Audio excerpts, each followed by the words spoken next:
Hello दोस्तों, welcome back to our channel. तो जैसा कि हमने पिछले एपिसोड में देखा था, सोंगवाली को सेक लीडर ने जेल में बर्फ करवा दिया था क्योंकि वो हमारे लियुएंग के सामने कुछ ज्यादा हीरो बन रहा था। जिसके बाद एपिसोड के लास्ट में हमने देखा कि वो सेक लीडर हमारे लियुएंग के सामने नील डाउन हो गया था और वो उसके सर बातें करने के लिए उसे अपने सराहने के लिए कहने लगा था। और यही से नेक्स्ट एपिसोड की शुरुआत होती है। तो इस एपिसोड को स्टार्ट करने से पहले मैं आप सभी को इस सीरीज का स्टोरी थोड़ा सा समझा देता हूँ। दरअसल हमारा हीरो लियुएंग अपने दुनिया से किसी एक्सीडेंट की वजह से इस दुनिया में टेलीपोर्ट होकर पहुंच गया है और वो अभी जिस बंदे के बॉडी के अंदर रीइंकार्नेट हुआ है, दरअसल उस बंदे का नाम ह्यूनसेन था, जो कि इस वांजा सेक्ट में मिस वान को किडनैप करने के लिए गेस्ट बन कर आया हुआ था। क्योंकि मिस वान के पास एक स्पेशल बॉडी है जिसके बिलोट का यूज करते हुए अपने कल्टीवेशन लेवल को इंक्रीज करना चाहता था और लगभग उसने मिस वान को किडनैप कर ही लिया था। लेकिन इसी बीच वहाँ पर हमारा हीरो लियुएंग की एंट्री हो गई थी, जो कि ह्यूनसेन के बॉडी के अंदर घुस गया था, जिसकी वजह से वो मिस वान को किडनैप करने में नाकामयाब हो गया था। साथ ही साथ वहाँ पर उसकी जान भी चली गई थी। खैर, अब मैंने आप लोगों को इस सीरीज का स्टोरी थोड़ा सा समझा दिया है, इसलिए मुझे उम्मीद है कि आपसे आप लोगों को इस सीरीज की कहानी को समझने में मुश्किल नहीं होगी। तो अब चलिए बिना कोई बकवास के हमारे नेक्स्ट एपिसोड को स्टार्ट करते हैं। तो इस एपिसोड की शुरुआत में हमें वांजा सेक्ट के मेन हॉल का सीन दिखाया जाता है, जहाँ पर हमारा हीरो सेक्ट लीडर के रिक्वेस्ट करने पर उसके साथ बात करने के लिए वहाँ आया हुआ था। साथ ही वहाँ पर मिस वान उन दोनों के लिए वाइन सर्व कर रही थी। लेकिन इससे बीच हम देखते हैं कि वहाँ पर सेक्ट लीडर थोड़ा सा खांसने लग गया था, जो सुनकर मिस वान अचानक से थोड़ा सा घबरा गई थी, जिसकी वजह से उसके हाथों से वाइन उस कप की जगह टेबल पर गिरने लगी थी। जो देखकर तुरंत ही हमारा हीरो अपने पाउच का यूज करते हुए उन सभी वाइन को एक ही जगह पर प्रेस कर देता है, जिसकी वजह से वो वाइन टेबल पर नहीं गिर पाई थी। जिसके साथ ही वो मिस वान से कहने लग जाता है कि ऐसा लगता है कि तुमने जो बाउल पकड़ा हुआ है वो कुछ ज्यादा ही गर्म है, इसलिए तुमको ऐसा करने की कोई भी जरूरत नहीं है। वैसे भी इतनी छोटी चीज के लिए अपने आप को तकलीफ क्यों देना। हम देखते हैं कि लियुएंग की ये बात सुनकर मिस वान उससे कहती है, आपको वाइन सर्व करना मेरे लिए एक ऑनर की बात है, इसलिए मुझे इन छोटी मोटी तकलीफों से कोई भी फर्क नहीं पड़ता है, बल्कि मुझे आपको वाइन सर्व करते हुए काफी ज्यादा खुशी मिली है। अब इन दोनों की इन बातों को सुनकर हम देखते हैं कि सेक्ट लीडर जोर जोर से हंसने लग जाता है और वो लियुएंग से कहता है कि मास्टर ली,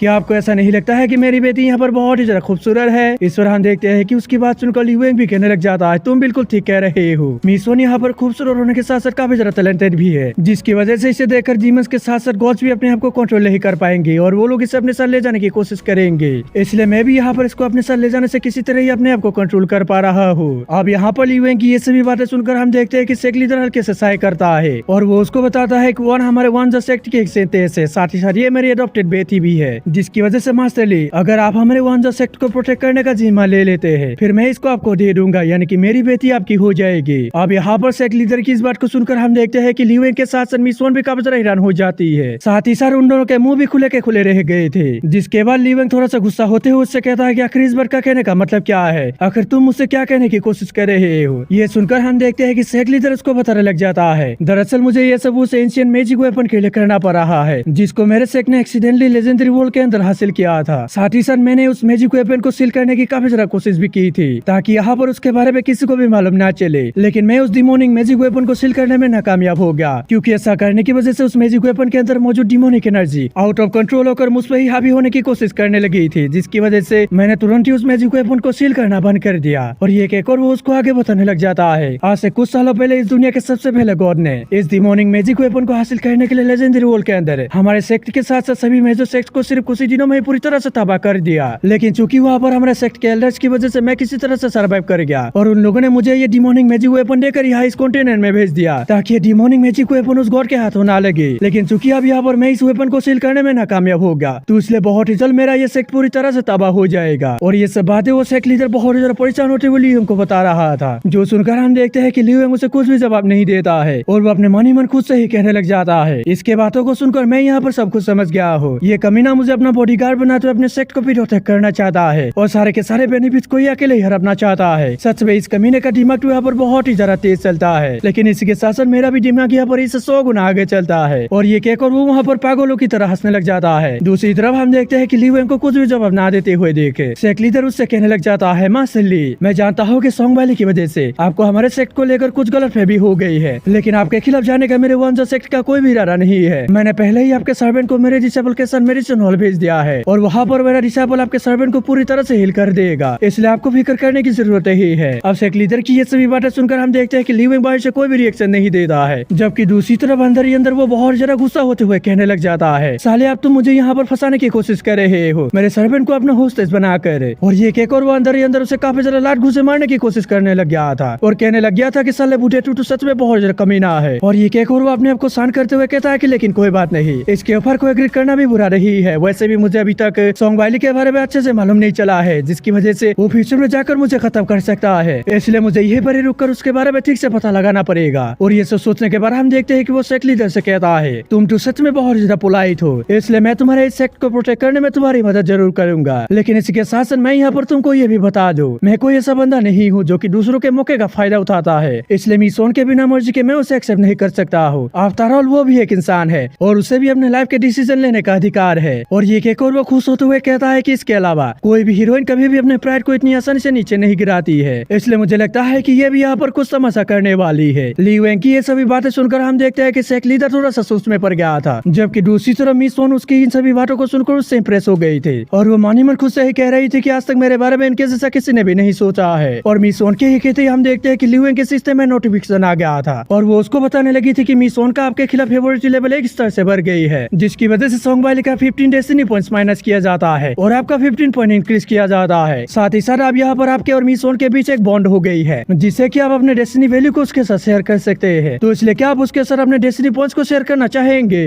सिस्टम की ये बात सुनकर हम देखते हैं कि ली वेंग बहुत ही ज्यादा हैरान हो गया था और वो तुरंत ही खुश होते हुए उसके साथ डेस्टिनी पॉइंट्स को शेयर करने के लिए मान गया था। जिसके बाद सिस्टम उसको बताती है कि आपके और मिसोन के बीच अभी सिर्फ 10% ही बॉन्डिंग कंप्लीट हुआ है, जिसकी वजह से आप उसके साथ सिर्फ 35 पॉइंट्स ही शेयर किए जाते हैं। जितना ज्यादा उसका फेवरेट लेवल आपके खिलाफ इंक्रीज होगा, उतना ही जरा आप उसके साथ डेस्टिनी पॉइंट्स को शेयर कर सकते हैं, यानी कि आप उसे डेस्टिनी पॉइंट्स को ले भी सकते हैं और उसे दे भी सकते हैं। अब सिस्टम की ये सभी बातें सुनकर हम देखते हैं कि ली वेंग बहुत ज्यादा खुश हो जाता है और वो बहुत ही ज्यादा जोर जोर से हंसते हुए कहता है कि अब यहाँ पर बहुत ही ज्यादा मजा आने वाला है। जिसके बाद दूसरी तरफ से हम देखते हैं कि ली वेंग की बात सुनकर सेक्ट लीडर उससे कहने लग जाता है, मास्टर ली आप तो सच में यहाँ पर बहुत ज्यादा अच्छे पर्सन है, इसलिए मैं यहाँ पर होकर आपको और ज्यादा परेशान नहीं करूंगा। और ये कहकर वो वहाँ पर अपने एक सर्वेंट को बुलाकर हमारे ली वेंग को रेस्ट करने के लिए फुया हॉल में ले जाने के लिए बोल देता है, जो सुनकर अब वो सर्वेंट भी तुरंत ही हाँ कहकर ली वेंग को वहाँ से फुया हॉल की तरफ ले जाने लग जाता है। जिसके बाद हमें थोड़ी देर बाद का सीन दिखाया जाता है, जहाँ पर हम देखते हैं ली वेंग का सिस्टम उसको एक न्यू वी पैकेज दे रही थी। पहले दिन ही इस दुनिया में आकर यहाँ के चूचिनवन को बहुत ही ज्यादा परेशान करने की वजह से